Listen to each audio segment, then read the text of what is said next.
y a qué debemos prestar atención. Todo esto, el contenido de su martes de esta noche en la fórmula Antinovelas Lilith en CDN. Doctor Joubert, muchísimas gracias. De verdad, es un honor recibirlo.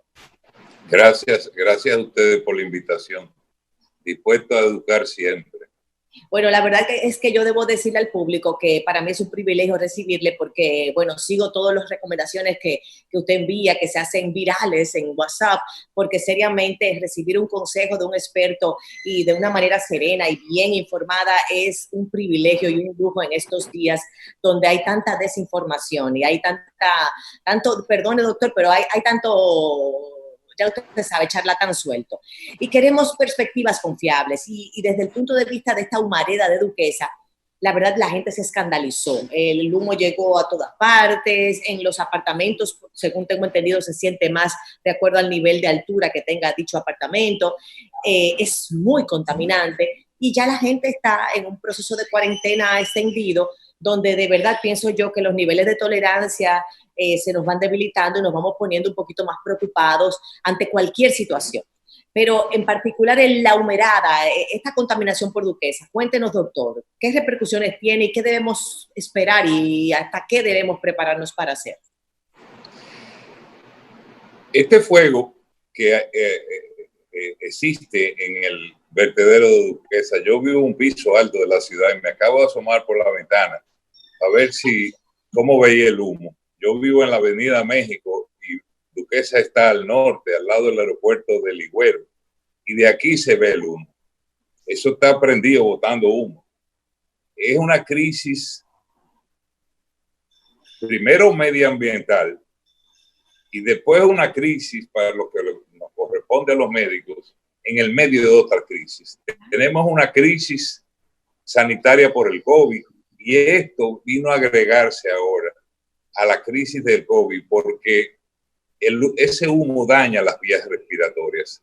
Y hay que recordarse que el COVID-19 no es otra cosa que una infección viral de las vías respiratorias. Si mis vías respiratorias no están íntegras, no me pueden defender. Uno respira 18 o 20 veces por minuto. Quiere decir que 18 o 20 veces por minuto yo meto aire sucio generalmente a mis vías respiratorias. Y mis vías respiratorias íntegras con la producción del moco que tienen que producir, con la temperatura que tienen que tener, con las inmunoglobulinas locales que deben producir, con toda su integridad, me defienden. Las vías respiratorias interaccionan con el medio ambiente, interaccionan con el aire el día entero.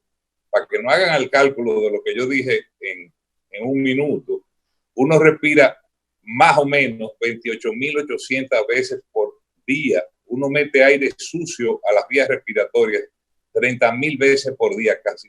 Doctor, aproximadamente. Respirar profundamente, que ahora es una tendencia porque se dice que con el tema del yoga, la relajación y demás, hacer respiraciones profundas es recomendable. Como neumólogo, ¿qué opinas sobre esto, de respirar profundo, de hacer estas inhalaciones? No, aquí no estamos en momento de respirar profundo, estamos en momento de defendernos de un aire sucio que inexplicablemente sale de un vertedero que no debería existir para esta época de la evolución de la civilización.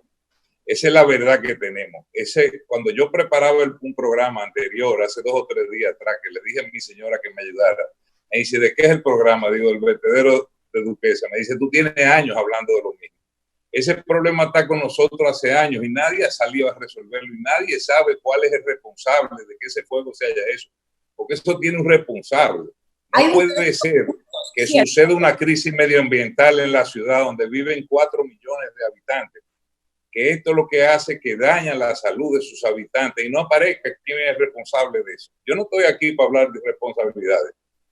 Lo que estoy aquí es para decirles a ustedes que hay que defenderse, sobre todo los pacientes que tienen enfermedad crónica de las vías respiratorias, como son el asma, como son las alergias de las vías respiratorias, como son muchísimas enfermedades crónicas. Los pacientes las conocen habitualmente y que deben salirse a defender, porque esto crisis sanitaria lo que ha producido es un abarrotamiento de las emergencias de las clínicas y hospitales de esta ciudad y nos está empeorando las cosas. Si yo no tengo las vías respiratorias íntegras, ese COVID, que todo el mundo sabe que entra por las vías respiratorias, va a entrar a mis vías respiratorias. Lo que estoy diciendo es que con esta crisis de esta humareda de Duquesa, el aumento del número de casos de COVID deben de esperarse en esta ciudad donde hay 4 millones de almas. El agravamiento de la condición, el agravamiento, porque obviamente un elemento, digamos, potencializa al otro. O sea, en un ambiente de humareda de Duquesa, un COVID debe ser de verdad una unión de factores muy catastróficos para la salud de personas incluso comprometidas. Y hemos visto, doctor, que los niños en República Dominicana, yo soy asmática, o por lo menos digamos preasmática, para no decir asmática, pero la verdad, aquí hay muchos problemas respiratorios y a nivel infantil, en todo nivel socioeconómico, incluyendo esas clases más vulnerables, los problemas respiratorios están a la luz del día y de verdad somos vulnerables en estos esquemas y la sanidad del ambiente, del aire que respiramos es fundamental. ¿Qué dice usted como neumólogo de lo que las autoridades deberían asumir en esta crisis de pandemia mundial y en esta situación ya particular de nuestro vertedero? Las autoridades para eso es que están ahí, para defender a los ciudadanos. En este país en particular se tiene que defender cada ciudadano individualmente, porque la muestra que ese fuego tiene 4 días ahí y no han podido apagarlo. No estoy diciendo que no hayan tratado de apagarlo, Dios me libre. Lo que estoy diciendo es que eso está tan mal organizado ahí adentro en ese vertedero, que el control de un fuego, que es una condición frecuente en los vertederos, no ha podido ser controlada. Cuando esa basura se echa ahí, que tiene los restos de la cáscara de plátano que uno comió en la casa, los restos de comida con los pedazos de carne que sobraron de la comida, que tiene metales, que tiene plástico, que tiene de todo, eso tiende a incendiarse porque la descomposición de la materia orgánica produce un gas que es el metano, y el metano no es otra cosa que un combustible, y si eso no está bien apilado, ahí ese metano se mantiene bien guardado debajo de la superficie de la basura de ese vertedero, y ese fuego se autoalimenta. Por eso es que el fuego está prendido todavía, porque él tiene con qué seguir viviendo. Es desde adentro, es como si fuera esa es la verdad. Es como un núcleo energético de todo este metano que desde adentro va poco a poco pulando hacia afuera, como si fuera una pus, doctor. Es una contaminación terrible, la pura verdad. Y sabrá Dios qué cantidad de elementos tiene ese humo que ponen a respirar a uno las autoridades que no fueron responsables para mantener eso como había que mantenerlo. Imagínese usted que el humo de la quema de un cigarrillo produce de 4,000 y pico a 7,000 y pico de componentes, según de los estudios de donde vengan los cigarrillos. Y eso es meramente tabaco y papel. Imagínense todo lo que se está quemando en ese vertedero, desde perros muertos hasta galones de plástico, cualquier cosa. Eso es insano lo que está pasando. Una bomba atómica, doctora.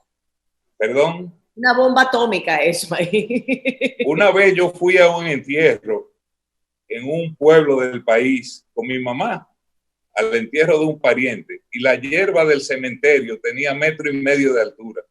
Y a mi mamá se le ocurrió decir, aquí no respetan a los muertos. Yo le dije, mami, en este país no se respeta a los vivos, mucho menos a los muertos.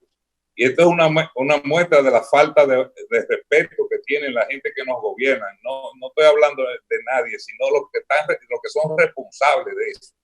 Es una falta de respeto, esto es una agresión a la salud de la ciudadanía de la ciudad de Santo Domingo. Y una agresión que viene acumulándose en el tiempo, doctor, porque el problema de Duquesa no es nuevo. Es una enfermedad, digamos, del propio sistema de distribución y de manejo de los desperdicios y de acumulación de los desperdicios malmente, que nos arropa desde hace tiempo y que ha sido sustento de mucha gente muy empobrecida y al mismo tiempo ha sido fuente de enriquecimiento de mucha corrupción, porque todavía hoy por hoy no se sabe quién es el dueño de Duquesa, quién se lucra de la operación, quién es el verdadero responsable. La pelota se tira entre si es la alcaldía, si es medio ambiente, si es aquí, si es allá, y cuando se diluye la responsabilidad, obviamente los problemas continúan, porque no aparece quien los encare y quien los resuelva. Así mismo es. Yo tengo muchos amigos ambientalistas, porque yo aparte de médico soy ambientalista. Y yo le digo de Ricky Briones, yo le digo de Eladio Fernández, yo le digo a esos muchachos que están metidos de lleno en ese problema, peleando por nuestros parques nacionales y nadie le hace caso. Décadas tienen en eso. Y ya somos muchos en este poquito de tierra, que es esta isla que tiene 48,000 kilómetros cuadrados, para que cada uno haga lo que le dé la gana. Esa es la verdad. Absolutamente. Y fíjese que con el tema del vertedero y la conciencia del medio ambiente y también del manejo de desperdicios, hay muchas, digamos, perspectivas encontradas, criterios antagónicos, porque lo primero es, doctor, que para uno lograr un buen manejo de los desperdicios, hay que clasificarlos en casa. Y luego que se clasifican en casa en materia orgánica, plásticos o demás, luego de eso debe manejarse un sistema de distribución hacia X, Y o YZ vertedero que mantenga esa clasificación, porque nada ganamos con clasificar en la casa si luego se va a revoltear todo en el camión, ¿cierto? Entonces ahí es un criterio de responsabilidad, porque quien recoge la basura es el ayuntamiento. Entonces luego quien maneja los desperdicios en Duquesa, ¿quién es? Es la gran pregunta. El medio ambiente, ¿quién? O sea, se queda en un limbo, que por eso justamente las cosas se llegan a estos niveles de contaminación y de dificultad que a veces parece casi imposible resolver el problema. Así es. Y todo eso tiene un responsable.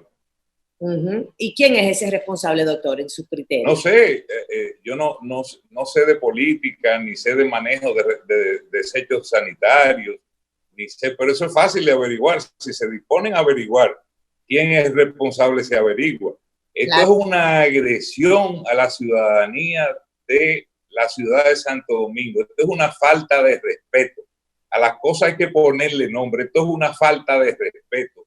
Esto es un atentado contra la vida de los pacientes enfermos de las vías respiratorias. Eso es lo que hay que decir en este país, que la gente no dice. Esto es un atentado, esto tiene un costo económico y esto tiene un costo de salud que nosotros no asimilamos. Claro. Y ya está bueno de eso. Es un abuso total y entonces uno, digo yo, esa vena taína le permite a uno tener un nivel de tolerancia que yo no sé cómo logramos estos niveles de tolerancia que los dominicanos, fruto de nuestra raza origen taína, digo yo, pues podemos tolerar. Pero es momento de asumir un cambio porque el mundo cambió, doctor, todo se ha transformado en un día. Todo ha cambiado. Todo ha cambiado. Y de hecho, los seres humanos, pienso yo, que nos estamos cuestionando los sistemas. Y el gran cuestionado en todo esto es el sistema de liderazgo. Cómo los líderes, en lugar de manejar agendas colectivas, soluciones colectivas, han pensado en su propio lucro, en su interés personal. Y cómo cada país incluso ha sido irresponsable, porque es la palabra, y abusivo con los derechos humanos. Pero entrando con el COVID, porque de verdad yo me pongo revolucionaria, doctor, usted ha visto. No hay de otra, uno está frustrado, todos nos sentimos así. Entrando en el COVID, lo que yo sí quisiera que usted nos señale es cuáles son los principales cuidados que debemos asumir, cómo usted como neumólogo y experto está viendo la situación, la famosa curva, hasta cuándo ustedes ven que debe protegerse, ese concepto de que cuidado con la curva. ¿Cómo ve la cosa un experto como usted? Yo lo que le recomiendo a la ciudadanía es que primero se tiene uno que defender, luego defender su núcleo familiar y luego defender la sociedad. Si usted se monta en un avión y ve las instrucciones que dan cuando hacen el simulacro de un accidente y salen las cámaras de la máscara de oxígeno, le dicen claramente, póngale la máscara de oxígeno primero a su persona, a usted, y después póngasela al que está al lado de usted, porque si usted no está bien, no puede ayudar a su mamá, que es una viejita, o a un hijo suyo jovencito si uno no está bien. Igual aquí hay que atenderse uno primero, después el núcleo familiar y después la sociedad. Si hacemos eso, caminamos bien. Hay que saber que para esta altura de la epidemia dominicana, parte de una pandemia, la gente ya se ha cansado de estar encerrada. Y no importa que usted salga allá afuera y haya tenido 5, 6, 7 semanas encerrado. Si usted sale allá afuera ahora en las condiciones que no hay que salir, se va a enfermar. Yo le digo a la gente siempre, para que me entienda, que para uno electrocutarse no hay que agarrar 200 alambres de corriente de 220, ni 100 alambres de corriente de 220. Con que yo agarre un alambre de corriente de 220 con mis manos, es suficiente para yo electrocutarme. Más o menos eso es lo que pasa con las infecciones. Con un paciente, con una persona que yo me toque infectado con COVID, es suficiente para que yo me enferme. Y la gente se va cansando, pierde la voluntad por el encierro y comienza a hacer cosas que no hay que hacer. Hay que observar las normas que ha pasado el gobierno. Para eso son los gobiernos, para manejar mucha gente. Hay que observar esas normas, no violentarlas y uno acomodarla, cada uno al el caso en particular que le toca, siempre respetando las normas. Le dicen a uno, por ejemplo, quédense en casa, y yo me puedo quedar en casa, pero si a mi casa viene la funda del supermercado con productos adentro, que vienen sucias del supermercado porque el que puso la leche en la góndola, el que puso las 10 libras de arroz en una funda plástico en la góndola, probablemente estaba infectado y le puso esa mano a esa mercancía. Después viene el muchacho que carga la compra y eso antes de llegar a la casa de uno ha pasado por 100 manos diferentes. Cuando usted vaya a entrar a algo en su casa, límpielo bien con los desinfectantes que conocemos todos, porque nos hemos hecho expertos en desinfectantes en esta epidemia. La medida, doctor, de cloro con agua, de 3 medidas de agua por una de cloro, para aquel que no pudo conseguir un desinfectante de marca, digamos, ¿funciona? Es fácil. Si yo quiero preparar agua de cloro, yo pongo 4 tapitas de la botellita de cloro por medio litro de agua. Bien. Y con eso roceo la compra afuera de mi casa, en el hall del apartamento o en la marquesina de mi casa, antes de que eso entre a mi casa. Dentro de la funda, doctor.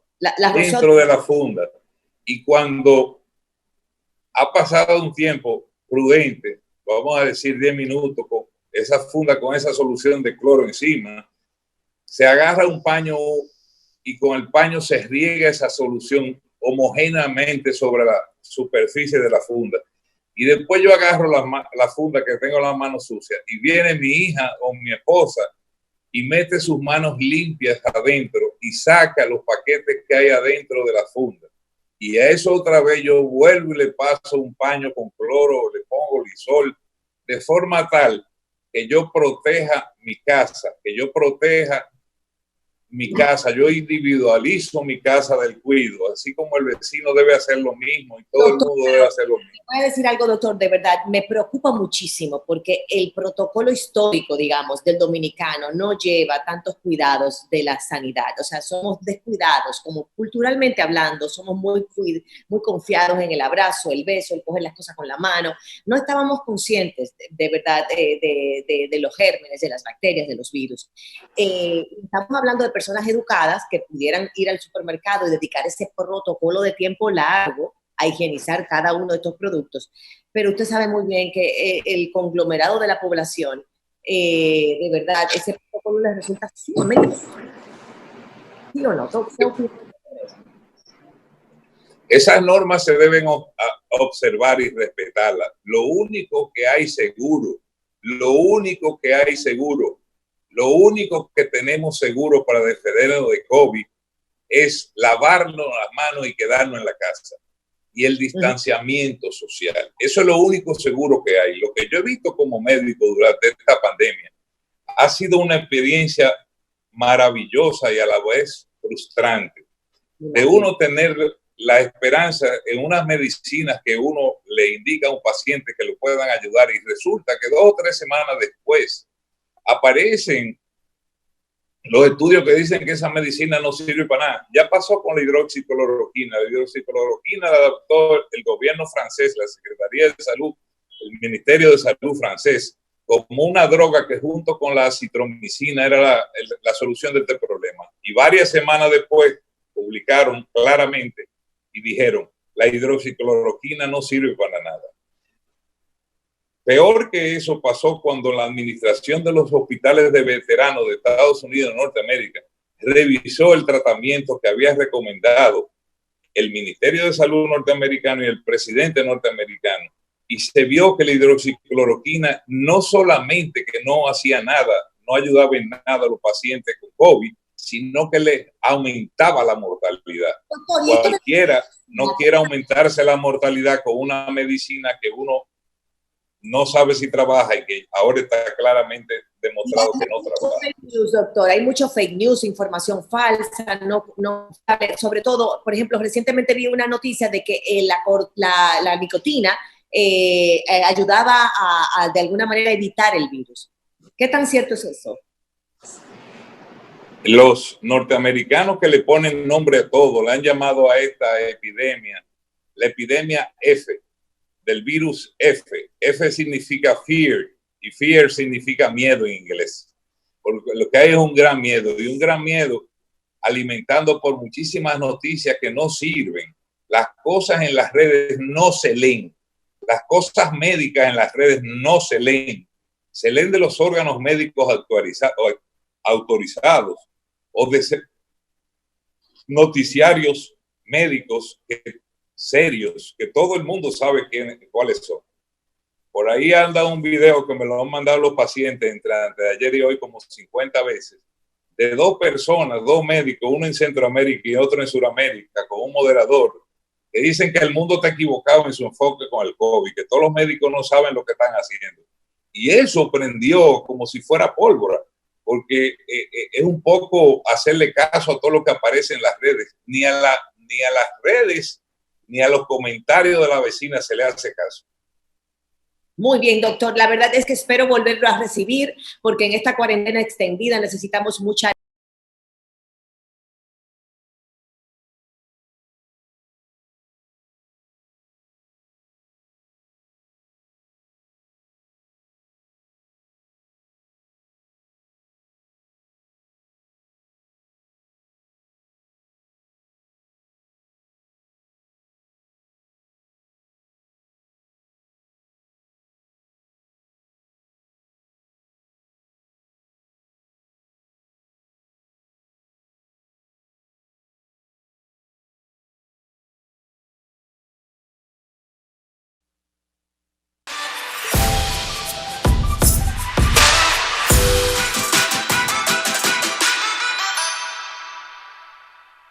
Hey amigos, aquí estamos de vuelta en su fórmula antinovelas, Lilith en CDN. Y los martes, como usted sabe, son de los economontros. Y tenemos, por si fuera poco, dos temas importantes que tratar. Aquí con nosotros, Héctor Guiliani Curi. Hey, muy buenas noches, amigos televidentes.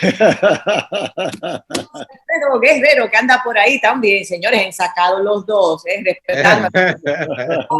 Buenas noches. Ay, para tratar dos temas capicúa, uno en un bloque y otro en el próximo. Atiéndalo bien. Primero hablamos si el gobierno, sea el que fuere, el próximo gobierno, debe firmar con el FMI, fruto de esta situación, de esta pandemia del COVID-19. Y en el próximo bloque ya analizaremos si las AFPs deben devolver el 30%. Dos temas capicúa, pero estamos en compañía de los mejores.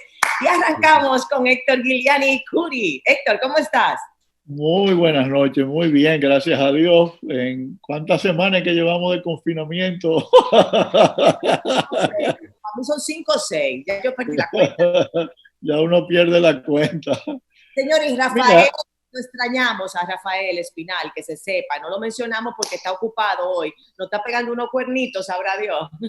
Mira, yo lo que creo que el problema de Rafael es que cuando hay temas espinosos, el hombre abrega. Y como Es un hombre guapo. Hablemos, señores, de este tema, el que nos compete en este bloque, sobre el FMI. Se ha señalado, obviamente, que estamos en un estado de emergencia continuo, cada vez se extienden más los periodos, no solamente a nivel local, sino a nivel mundial. Y obviamente el Fondo Monetario Internacional aparentemente es el Batman del momento, el Chapulín Colorado. ¿Qué dices tú? Mira, yo creo que todo va a depender mucho de las necesidades de divisas del país. Ya la República Dominicana giró al 100% de su cuota en el FMI, que son 477.4 millones de derechos especiales de giro, o el equivalente casi a 650 millones de dólares.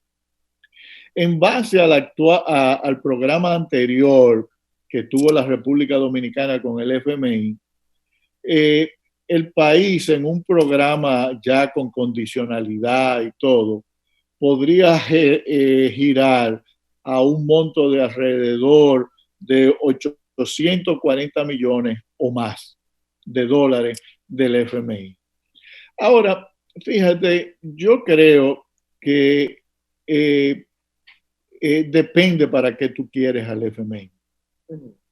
Por ejemplo, el sector eléctrico, que es uno de los puntos débiles que señalaba el FMI en su informe, básicamente con la caída de los precios del petróleo y también con la entrada de Punta Catalina, sus finanzas han mejorado notablemente, principalmente Edesur y Edenorte. Por ejemplo, Edenorte ya tiene un CRI de un 85%, y quizás lo que debería pensar el gobierno próximo es ver cómo se rehabilitan estas EDES, principalmente en los circuitos de bajos ingresos y donde hay altas pérdidas, que son los circuitos D. Porque cualquier problema el problema que va a tener un gobierno próximo, si el FMI quiere reforma de precios, es que le va a tener que bajar los precios a los consumidores mayores de 300 kilovatios horas al mes, y va a tener que subírselo a los consumidores entre 0 y 300. Fíjate que eso, Héctor, escúchame, pero tú sabes que siempre está la clase media ahí envuelta, que ni una ni otra, y es un problema porque las pymes están ahí, las MIPYMES, no es solamente los sectores D, sino también que hay una contracción económica general, una recesión como nunca antes vista, y los pequeños negocios van a necesitar también un tiempo, digamos, de reactivación, ¿cierto? No, lógico, pero esos son sectores que si se adopta una tarifa técnica con los precios actuales del petróleo, experimentarían una reducción considerable en los precios. Entonces es una buena oportunidad para que un gobierno futuro, dentro de un acuerdo con el Fondo Monetario Internacional, tenga dos objetivos básicos: crear empresas eficientes, tanto en el número de empleados por clientes, como también el coeficiente de recuperación de efectivo, es decir, cuánto es de energía que ellos colocan en las redes y cuánto recuperan en cobro. Yo creo que eso sería algo que podrían lograr. Y estas empresas financieramente, con los actuales precios de los combustibles, básicamente con la excepción de pueden pasar en 1 o 2 años a ser empresas eficientemente manejadas, aunque todas tendrían que recortar el número de empleados. ¿Cuáles serían? Bueno, continúa, Héctor, perdona. Bueno, el otro problema también es que si la situación económica sigue igual, el FMI en la comunicación o en la nota de prensa donde le concede los 650 millones de dólares al gobierno, dice lo siguiente: que es para retornar a un marco de consolidación fiscal para asegurar una deuda, un coeficiente de deuda PIB que sea sostenible y que vaya cayendo. Entonces, en esa circunstancia, ¿qué es lo que está hablando el FMI? Este es un momento en que se va a requerir un aumento del gasto, pero los impuestos están cayendo por la recesión económica. ¿Qué van a hacer? ¿Van a pedir más impuestos? Bueno, yo creo que muchos economistas del PRM cuando... No va a poder pagarlos, Héctor. La gente no va a poder pagar más impuestos. O sea, la mayoría de la gente, digamos, ¿o no? Bueno, sí, exactamente, y más en esta situación, pero yo recuerdo que muchos economistas del PRM hablaban de que la deuda era insostenible y todo ese tipo de cosas. Yo me imagino entonces que ahora van a estar muy contentos de poner impuestos, si es que quieren. Asumo yo los esquemas, así como la banca privada, para irlo llevando de más pequeño a más amplio, o sea, hacer ese paralelismo. Así como la banca privada y particular en cada país tendrá que flexibilizar tasas, mejorar condiciones para que la gente no entre masivamente en fraude, en bancarrota. En fraude ya están hace mucho. Mira, pero independientemente de esto, la pura verdad es que el Fondo Monetario, como un ente ya gubernamental, digamos, regidor mundial, pudiera asumir entonces también esquemas más blandos, más mayores para los demás países, con nuevas capacidades, digamos, de financiamiento, independientemente de la productividad inminente del momento, porque estamos hablando de una crisis. Bueno, eso a pesar de que hay una banca que es bastante fuerte, es una posibilidad de que si esta recesión se prolonga por mucho tiempo, que muchos de los negocios quiebren. Pero el Banco Central siempre está ahí como prestamista de última instancia, y como esto no es un problema causado por mal uso del crédito de parte de la banca, el Banco Central puede constantemente sostenerlo a través de liquidez al sistema bancario nacional. Una pregunta, José Alfredo, y luego retomamos con Héctor. ¿Cuáles serían esas ventajas y cuáles serían las desventajas de un nuevo acuerdo con el Fondo Monetario Internacional en este escenario COVID-19?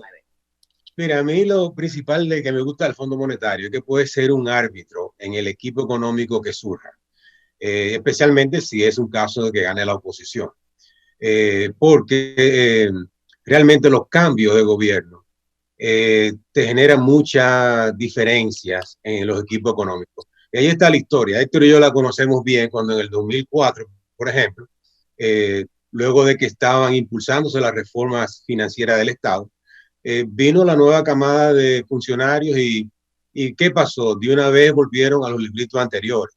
Félix Bautista salió a buscar crédito con una carta que le firmó el presidente, y ahí está la Sunlan y el lío que se armó con la Sunlan. El director de presupuesto que nombraron creía que iba a estar otra vez con el librito de recibir recaudaciones para ir al palacio a distribuir los gastos.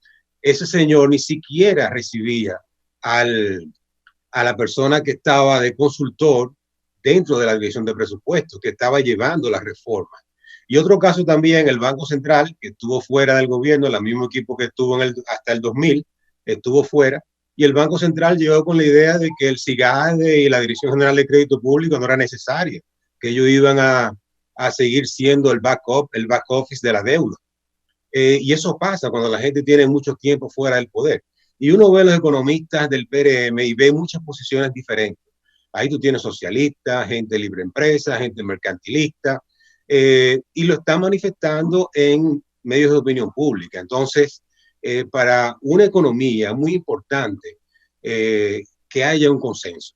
Y ese consenso, a menos que lo tengan ya resuelto, yo lo veo difícil. Entonces, ahí es que el Fondo Monetario puede llegar y realmente ser un árbitro e indicar a dónde va la cosa. Fíjate, tenemos 20 años de gobierno del PLD, y fíjate que el equipo económico ha tenido muy pocos roces. Fíjate que Isidoro Santana, cuando estaba en el MEPIT, fue que vino con una circunstancia, creando una situación, y lo sacaron del equipo económico. O sea que para mí eso es muy importante, porque, y ahí está el déjà vu, o sea, Vimos las confrontaciones de funcionarios en el periodo 2000-2004, a lo que eso llevó en el manejo de algunas crisis importantes. Y entonces yo creo que por lo menos se le da un marco en el que se puede manejar bien el nuevo equipo que venga a dirigir. José Alfredo y Héctor, ¿qué es lo que ofrece en específico, vamos a decir, contundentemente, el Fondo Monetario Internacional ante una situación como esta? Bueno, te va a suplir con préstamos del Fondo Monetario Internacional por más de 840 millones de dólares. Vamos a suponer también que, fíjate una cosa, es muy probable que haya, se está hablando de que tanto los países que le prestan a otros como los organismos multilaterales deben reestructurar la deuda de las economías emergentes, y también se ha estado hablando de que los bonos deben ser reestructurados. No aquí en la República Dominicana, se está hablando para todas las economías emergentes. Entonces ahí va a haber que llegar a un acuerdo, porque el 70% de la deuda de la República Dominicana es en bonos.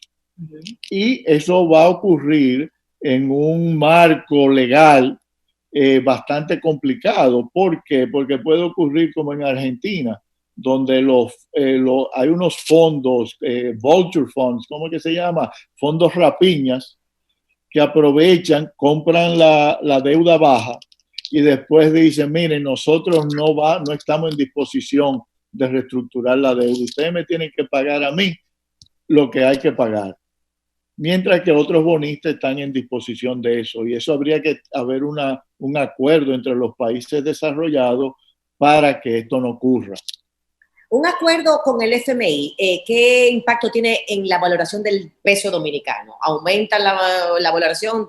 ¿Disminuye? ¿Qué pasa? Mira, eso es una de las condicionantes del acuerdo, y aquí mismo lo dice en la carta o en la comunicación, la nota de prensa del Fondo Monetario Internacional, que ellos esperan una mayor flexibilidad del tipo de cambio, como para que absorban los choques externos como el que actualmente está experimentando la República Dominicana.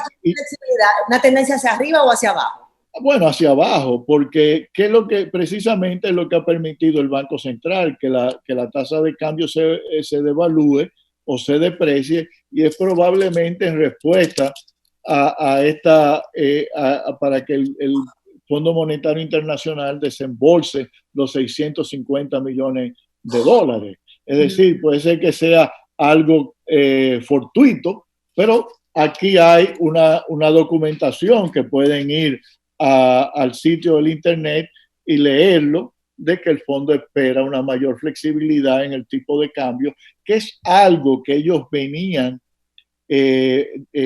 diciéndole al gobierno desde hace tiempo y el Banco Central no había hecho. El impacto de la industria de turismo particularmente tiene, vamos a decir, una incidencia directa con la valoración de la moneda, fruto de, obviamente, el ingreso de dólares al país, a la economía.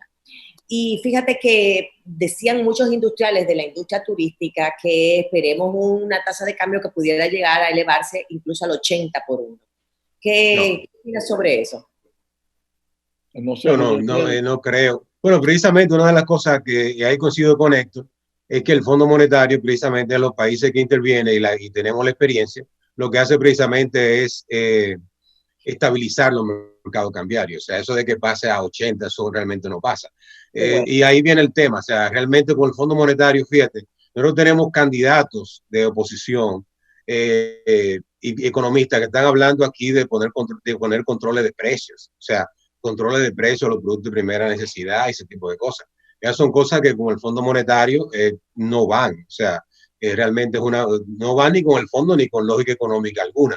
Eso por un lado también. Entonces, otra cosa interesante con el Fondo Monetario sería que esa reforma fiscal que se hace realmente eche para atrás todas estas cosas que se hicieron de convertir al sistema impositivo en una forma de llevar la inversión a las actividades económicas. O sea, algo que se desmontó con la reforma del 90, fueron poquito a poco poniendo cantidad de cosas que realmente no son. O sea, los impuestos son para recaudar dinero para que el gobierno gaste. el impuesto, las tasas impositivas no están ahí para dirigir la inversión. Eso lo hacen los precios. O sea, por eso que yo creo que el Fondo Monetario, que no me gusta mucho alguna de sus políticas, realmente en una situación de probable cambio de gobierno, entonces ahí puede venir realmente a poner un marco en el que las cosas se manejen. Porque si lo ponemos como una gallera, si vuelve una gallera en el equipo económico y yo quiero control de precios, tú no quieres control de precios, yo quiero devaluación, yo quiero tasa de cambio fija, entonces va a ser un pandemonio. La garata con muño. Señores, vamos a una pausa y regresamos con más. Muy interesante el debate sobre el Fondo Monetario Internacional. Seguiremos evolucionando conforme las noticias se vayan actualizando. Y luego, tras la pausa, con esta compañía espectacular de los economontos, Héctor Guiliani Curi y José Alfredo Guerrero, seguimos debatiendo ahora sobre la devolución del 30% de las AFPs. ¿Qué tan favorable es? ¿Qué tan ilusorio es? ¿Qué tan real puede llegar a ser? Vamos a una pausa y volvemos.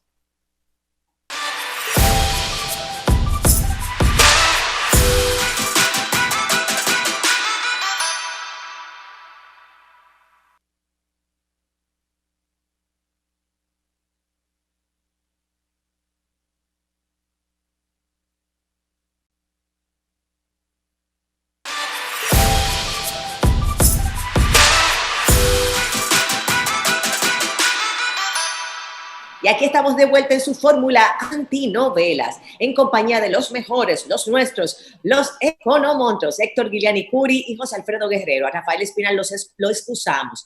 Y ahora, en este último bloque, queremos debatir junto a toda nuestra audiencia y estos expertos el tema de la devolución del 30% de las AFPs. ¿Cuáles son los mitos? ¿Cuáles son las ventajas? ¿Cuáles son realmente las informaciones que debemos dominar? ¿Con quién arrancamos? Vamos a ver. Conmigo. Mira, Lili y los amables de la audiencia. El 30% aparentemente no lo va a parar nadie. Pero ese 30% yo lo que sostengo es que se debe devolver no en efectivo, porque en efectivo sí realmente es peligroso porque tendría que venderse título al por mayor y entonces ahí se afecta incluso la misma valoración de los títulos. Claro. Pero sí se puede devolver el 30% en valores. O sea, cada ciudadano tiene, cada afiliado, cómo está compuesto el portafolio de las AFP. Y los bonos ya no son bonos físicos, son bonos desmaterializados. Entonces, una segregación y la gente ahí tendría un activo financiero en un banco con una composición idéntica a lo que tiene el portafolio de la AFP. Y con eso usted hace lo que quiere. Si usted quiere venderlo, lo vende. Si quiere dejarlo en la AFP, lo deja en la AFP. Si quiere quedarse con ello a vencimiento, lo tiene a vencimiento. O si quiere manejarlo como una cuenta independiente con un broker para su retiro, lo hace. También. Se queda 70% en la AFP y 30% con los dueños. Manejo discrecional en este momento de crisis, digamos, donde la liquidez está comprometida. Ahora y cada uno es diferente. O sea, cada quien tiene ahí y elige qué hacer con eso.